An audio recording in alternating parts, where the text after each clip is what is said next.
We have another airplane from the Malaysia-Indonesia area that has gone down, the third one in 2014. And this one happened on Sunday. It went missing, and we're trying to find out what happened to it. Aviation expert, he's a crisis consultant, Ken Jenkins. He's also a Fox News commentator, is on the line with us right now. Good morning, Ken. Good morning, Laura. So more news is coming out in the last few hours about this plane, about what's been seen and what hasn't. What's the latest that you have? Well, pretty much what I've heard, I think, is what most people are starting to wake up to this morning, and that is there has been a sighting of oil slicks and some debris located, although hundreds of miles apart. And the search is now on to investigate the oil slick and that debris to see if it is from the missing airliner. In addition to that, there's been further focus on the families, as it should be, and the services that are being provided to them. So we've seen that there's been more of a concentrated effort in making sure that the families have a secure facility where they can go and be briefed throughout the day from the investigative authority and or representatives from AirAsia, and having coordinated access to services they may need, like spiritual care and child care, food, of course, and beverages and things of that nature to help them be more comfortable. We're talking with Fox News commentator and aviation crisis consultant Ken Jenkins about the missing AirAsia flight. And Ken, you spent 2 weeks helping comfort families in Malaysia following the disappearance of Flight 370. What was that like? It's very interesting because, one, an air disaster is unlike any other type of disaster in that I think there are images that all of us have of air travel, and then if a plane goes missing or is presumed down or is in an accident, what that looks like. In particular with Malaysia Airlines, it was challenging simply based on the fact that there was no plane, and there was such a challenge for the airline and the investigators to provide information to families because they simply didn't have it.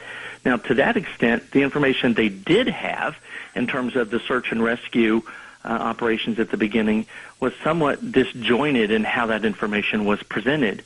And when that happens, that creates a lot of distrust among the family members that are watching and the public, because it feels like maybe that they're hiding something or not being quite forthcoming. We haven't seen that in this particular incident with AirAsia, thankfully. Although it's still frustrating that the families don't know where the aircraft is, they're at least being briefed on somewhat of a regular basis with information of what is going on.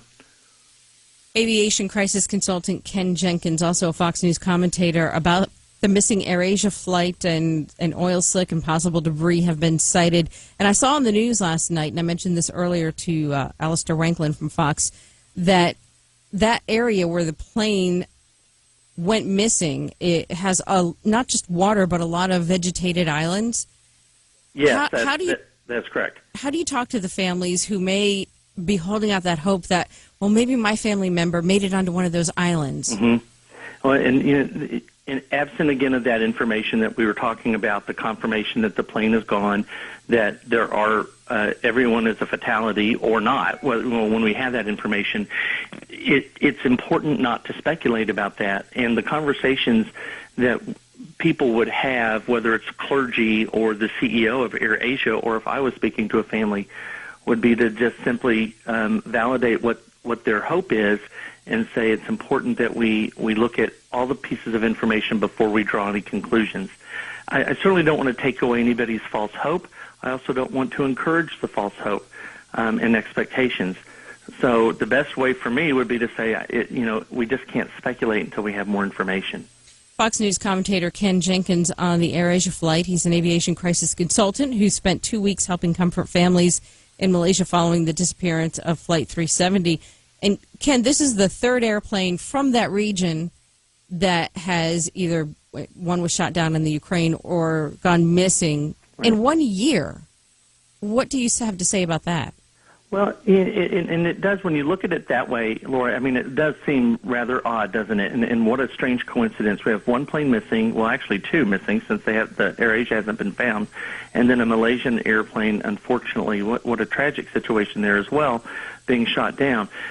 But at the same time, if you go back in U.S. history, for example, there are airlines that are flying today that have had multiple accidents over a period of 5 years or 10 years and that are still flying today. Mm-hmm. When you look at cumulative flying, particularly in Asia, it's a very strong market. There are literally thousands and thousands and thousands of flights per day. Aviation is still the safest form of travel, and I think we know that. But we do have to take pause and step back and look and say, all right, what's going on in this particular region as Asia itself as a region is growing in air travel. There's certainly going to be more of a focus on the safety environment in that region. But right now, I don't see any difference. There are carriers there that don't have a clean bill of health safety-wise, mm-hmm. And those that do. And AirAsia has a very good safety record, and I would fly them today. So I don't have any apprehension about that region at this point.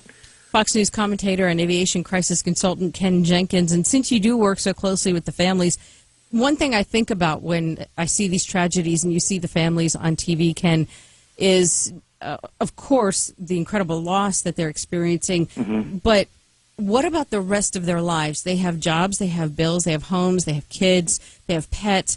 What happens with the rest of that as they're at the airport for days on end trying to find out information? Right. Well, and thank you for bringing that up, Laura, because I think it's an aspect of a response that people don't know about. Within an aviation disaster, there are two sides to the response. There are many facets, but two general lanes, if you will. One certainly is the investigative side, and the second is the humanitarian piece. And what air carriers do in the United States, and you're starting to see now around the world, so I can't say specifically AirAsia is doing this, but if things go the way I think they're going to go for AirAsia, they're going to follow a lot of what many airlines around the world are doing today. They provide financial assistance up front with monies to help take care of mortgages and things of that nature, and pet care and child care and things of that nature until there is the finding of the aircraft, and if it is an all-fatality accident, which it looks like that's going to be the case here, based on what we're hearing from the last projected site of the aircraft and where it was, I think it's at the bottom of the sea, then the airlines provide some upfront monies at the very beginning to help families through that. And then families can come to the airline and ask for additional monies that may be needed. And then, of course, it'll go through litigation or whatever is the normal stage that in that particular culture. In the United States, there's typically litigation with every accident. It's not always the case in other parts of the world, but I think we'll see that here. I did not know that. Thank you for telling us that, Ken. You're more than welcome. Aviation crisis consultant Ken Jenkins, also a Fox News commentator. Thank you for your interesting insight on the AirAsia flight that's gone missing. Thank you, Laura.